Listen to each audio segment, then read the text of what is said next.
Today in /malicious compliance. No paid overtime, you say. Ok. English is not my native language, so bear with me on this long story. I know there are lots of typos and lack of apostrophes, etc. This story happened in the late 90s when I got my truck driver's license. I was about 32 years old at that time. The world wasn't as digital back then as it is now, and we had to use paper driver's diagram discs that we filled out with our names, dates, number plate for the truck, and how many kilometers it had run before we started our day. The disc was then inserted under the speedometer. This was important because if we were pulled over by the police or road authorities, that could check if we have had our required resting periods and didn't drive too many hours, which could be dangerous if we got tired and fell asleep behind the wheel. The law states that you can drive 45 hours straight, but then you need to take a 45 minutes break before you could drive for another 45 hours.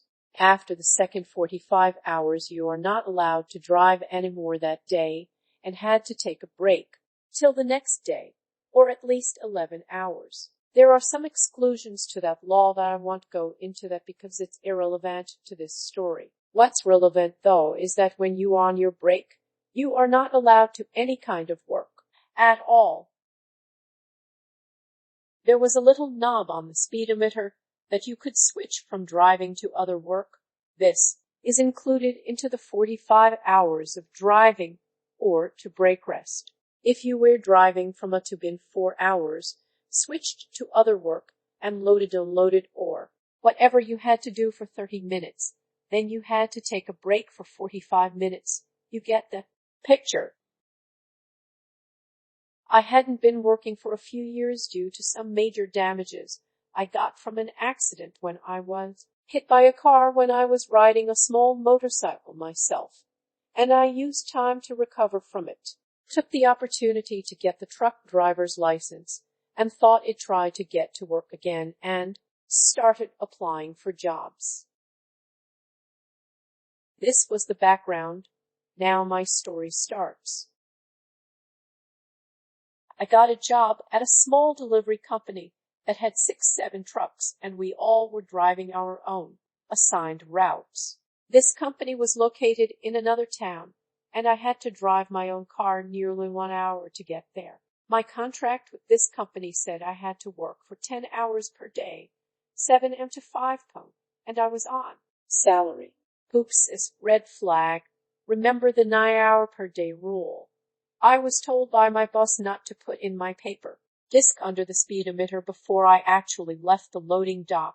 That way we could bend the rules. Second red flag. He also told me that as I had so many stops per day, I didn't need the 45 minutes break to get my rest time, as the times I was out loading and unloading the goods probably would be more than 45 minutes per day. Third red flag. Well, I needed the job to get myself into a routine again after being away from the working life for several years, so I gave it a go. They delivered and picked up goods.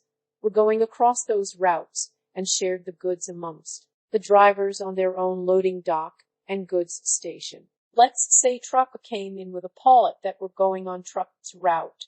Then trucker left it on the loading dock at the end of the day, and then the driver of truck loaded it into truck and delivered the next day. Quite effective. I was told that I would have 3 days of training with the driver that had the route that I was assigned for before he was leaving the company for another job. This was for me to get to know the route and some customers before I started. My trainer left after day 1. Then I was on my own. Fourth red flag. This was before everyone had pets, and there I was, a truck driver with a fresh driver's license who had been working for years. Driving on roads, I didn't know it all. Needless to say that I used longer time on everything because of that, but at least I made it through the days. The boss was a fat blimp 10 years younger than me and was given this position because his father knew people. All the rest of the drivers were his age, and he tried to befriend all of them. Once a month, on a Saturday, he set up a mandatory company meeting that took place in the office, and we didn't do nothing other than eating pizza and talking crap. This was the boss's way to show that he was a good boss and took care of his employees by feeding them pizza. Mind you, I had to drive 1 hour to get there and 1 hour to get back home for this unpaid meeting, with free pizza and crap talking. I was the only employee that lived out of town, and he didn't see that I lost both family time and money by attending to these meetings. In his own words, we had to socialize, and since we didn't have the time to do it on our work days, we had to do it on a Saturday. Hooray! Thanks for the free pizza, boss, and thanks for ruining my day off. To explain how good this boss were, I have to tell the story about when I was supposed to pick up an industrial metal door from the factory. They forgot to grind one of the edges to smooth it, and when I was lifting it, the metal cut through my glove and into my fingers and made me bleed pretty bad. Unloaded the door onto the truck and secured it. I got a new unused glove to put on my bleeding hand before I drove to the hospital and parked at the side. I went into the emergency entrance where the ambulances were, found a woman dressed in white and asked if I could get some help. She asked me what I needed help to, and then I pulled my glove off by its fingertips. Incredible how much blood there is being pumped through there. When I pulled the glove off to show her, there was a pool of blood on the floor. I was stitched up and got a tetanus shot and was told to sit on a chair for 30 minutes to see if there were any complications or reactions from the shot.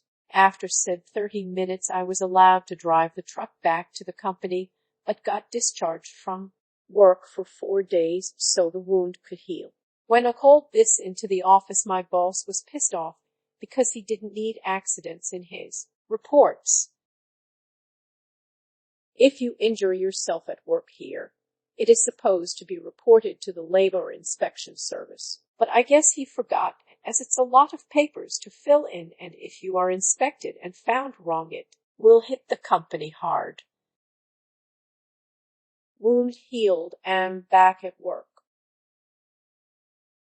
One day I got a phone call at 3 p.m. and was told I had to go to a way out of route and to another shipping company to pick up a few pallets of something that they had failed to deliver to a factory. Now that factory had to shut down their production because of it. The factory couldn't produce whatever they did due to the lack of feed. I was told by my boss that we, the company that I worked for, would be paid generously as this was an after-hour emergency blah blah blah, and we would get good rates and more to do. I did what I was told. I knew I was breaking the law, but my company would probably pay the fines if I was pulled over by the police for anything, and drove the fastest I could to get the factory their goods. They were very happy with what I did, and they had carpet. I'm pretty sure they would have rolled it out for me when I arrived.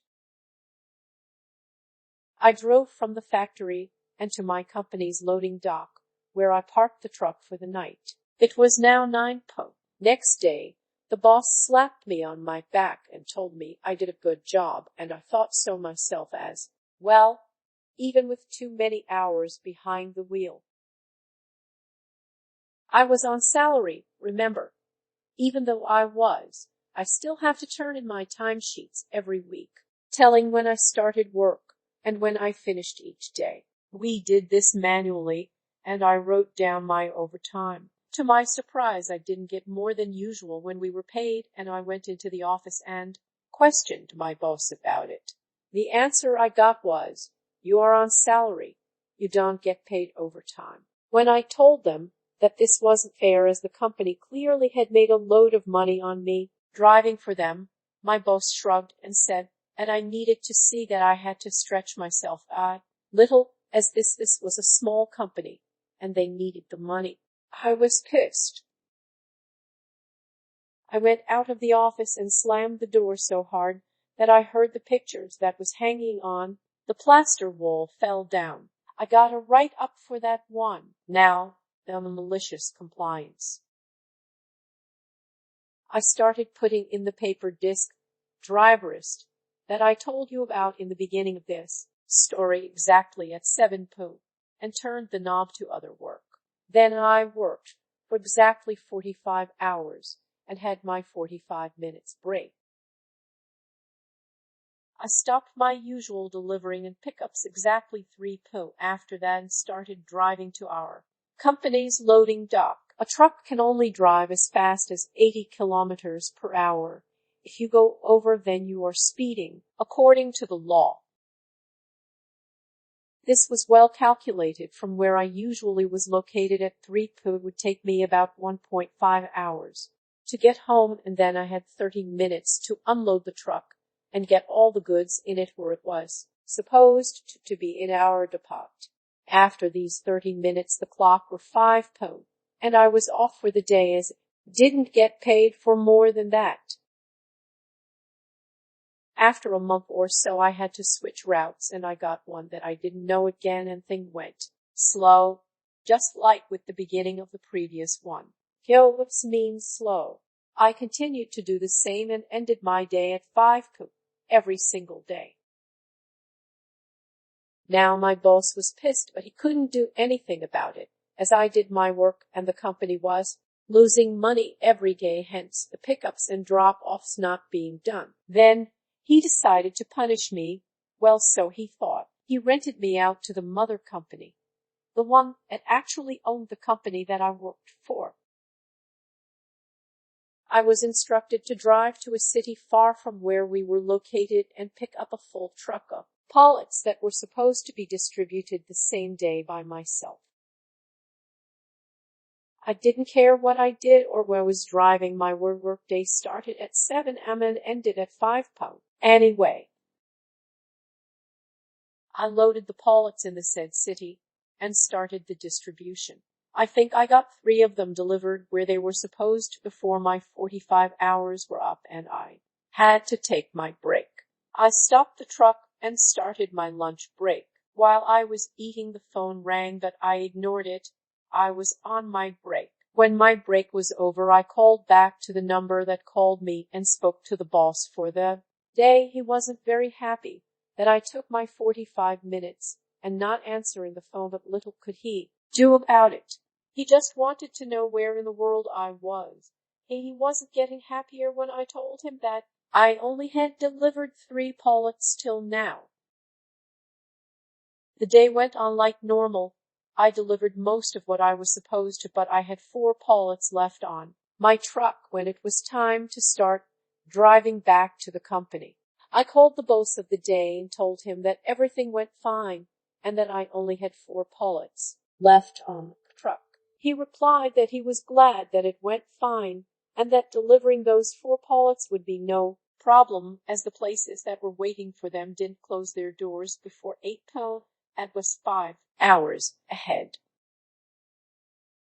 I replied with a grin on my face that might be, but am not paid after 5 p.m. so I can't do it. In fact, at 8 p.m. I'm probably sitting in my sofa with my legs up watching. You see, I can't afford to stretch that far. I have a family and I need the money. I left my notice of resignation the day after that and started working as a forklift driver in a goods hub that I used to visit on my first route. After that, I became friends with the workers there when I used to drive that route, and I was there every day, delivering or picking up. They called me and asked me if I needed a career change, and of course I said yes. I got much better pay. I clocked out when I was supposed to.